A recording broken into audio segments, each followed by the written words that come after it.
Selamat petang tuan-tuan dan puan-puan. Salam sejahtera semua. Hari ini sangat menggemparkan seluruh penyokong UMNO dan juga semua ahli politik dan juga pemimpin UMNO. Dan sudah pasti akan menggemparkan penyokong Zaid Hamidi.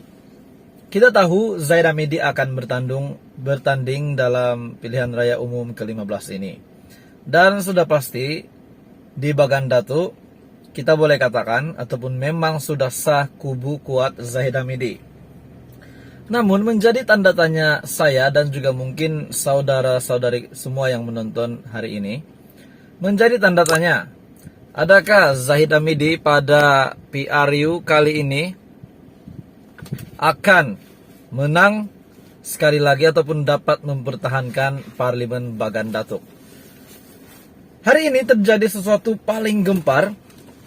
Terjadi sesuatu keadaan paling menggemparkan Zaid Hamidi, sehingga kan ada yang berkata Zaid Hamidi akan kalah di Bagan Datuk. Dipetik daripada Malaysia kini, PKR gempur kubu Zahid. Lebih 200 hadiri ceramah Izzah. Jika jumlah kehadiran orang ramai pada sesuatu majlis menunjukkan populariti sesebuah parti, maka UMNO mempunyai alasan untuk difikirkan. Pada ceramah anjuran Pakatan Harapan PH di arena Bagan Pasir, Bagan Datuk pada hari kedua kempen pilihan raya umum ke-15, malam tadi lebih 200 orang yang hadir. Jumlah kehadiran itu jauh lebih tinggi berbanding jumlah pada ceramah Presiden UMNO Ahmad Zahid Hamidi pada hari pertama kempen pilihan raya umum yang diadakan di lokasi yang sama.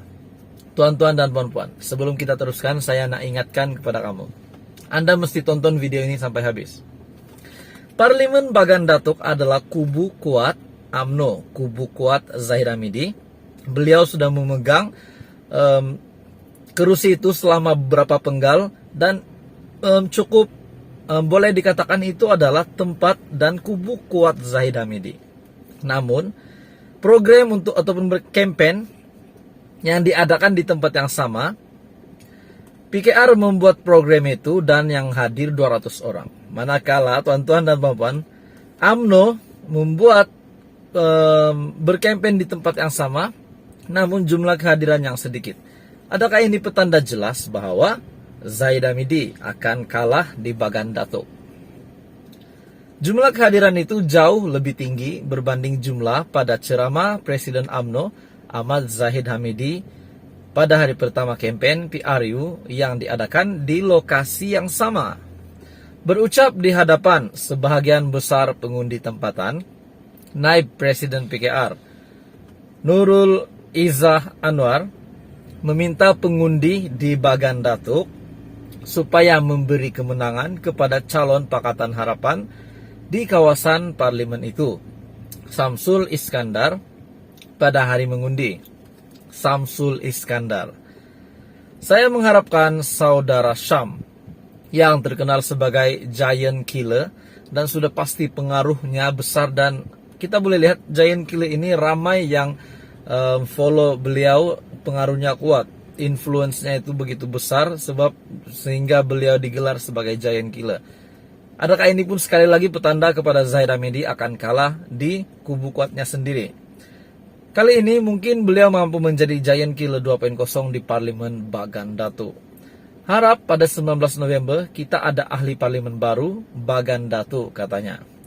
Turut hadir calon Pakatan Harapan bagi kursi Dun Rungkup Munziri Kabir dan juga calon Pakatan Harapan bagi kursi Dun Hutan Melintang Wasanti Sinasami. Samsul yang terkenal sebagai giant killer di kalangan pemimpin Pakatan Harapan selepas 2 kali mengalahkan bekas Ketua Menteri Melaka yaitu Ali Rustam di Hang Tuan Jaya pada 2008 dan 2013. Menurut seorang pengundi Bagan Datuk yang hanya mahu dikenali sebagai Abang Bob, PRU kali ini berbeza sedikit dengan PRU sebelum ini. Berbeza sedikit, namun kalau benar-benar Zahid kala ini bukan lagi beza sedikit, Zahid Hamidi akan tutup muka malu. Sebab itu adalah kubu kuatnya.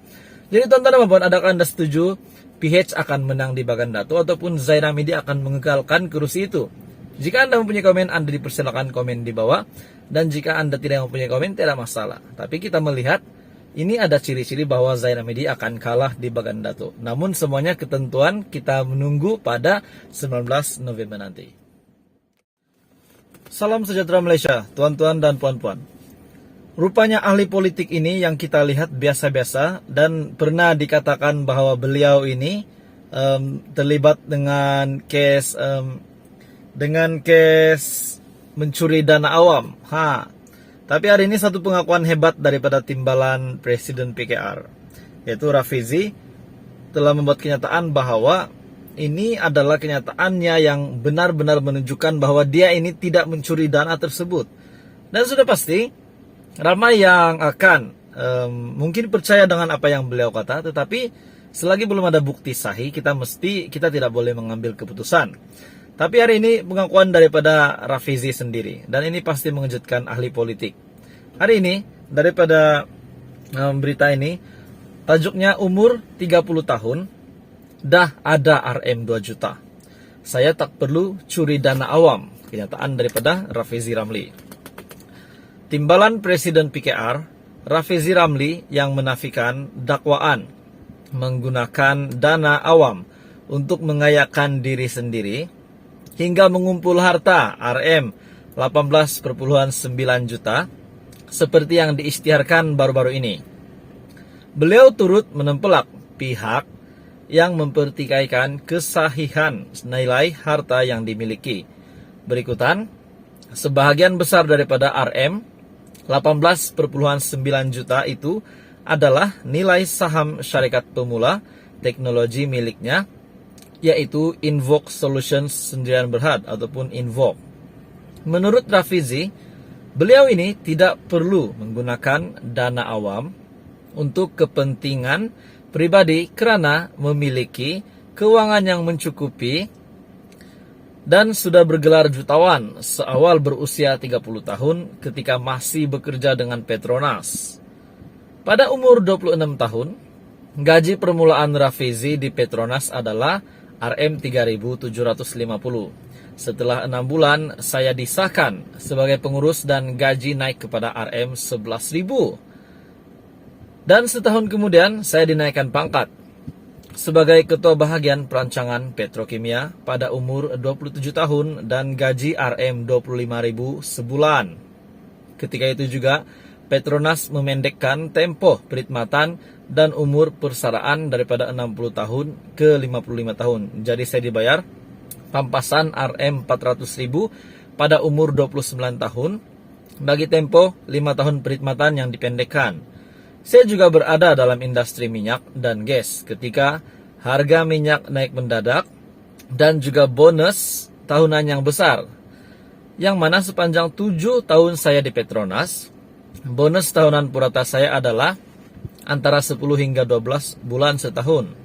Sebab itu saya mempunyai simpanan mencuca RM 2 juta menjelang umur 30 tahun. Dan simpanan ini yang digunakan untuk memulakan syarikat pemula. Sebagai tokoh pembangkang yang lantang, jika ada penipuan atau penyelewengan, sudah tentu sudah lama saya disiasat dan didakwa di mahkamah oleh kerajaan, Barisan Nasional dan Perikatan Nasional, seperti mana Datuk Seri Najib Razak didakwa akibat kesalahan membabitkan lembaga hasil dalam negeri. Bila dia libatkan Najib, mesti Najib pun terkejut di penjara pada ketika ini. Beliau mengulas dakwaan penyandang kerusi Parlimen Batu Pahat, Datuk Muhammad Rashid Hasnon, yang mempersoal sama ada kekayaan Rafizi yang menghampiri 18,9 juta dibina menggunakan dana awam yang dikumpul menjelang PRU 14 yang lalu. Ia berikutan ketika penubuhan Invoke pada 2016. Jadi tuan-tuan dan puan, kita boleh lihat di sini kenyataan daripada Rafizi bahwa beliau ini memang mempunyai duit dan tidak perlu mencuri dana awam untuk membuat dirinya kaya, sebab mengikut kenyataan dia ini, beliau memang mempunyai kekayaan memang kaya dan mempunyai duit sendiri, Bu, tak perlu mencuri.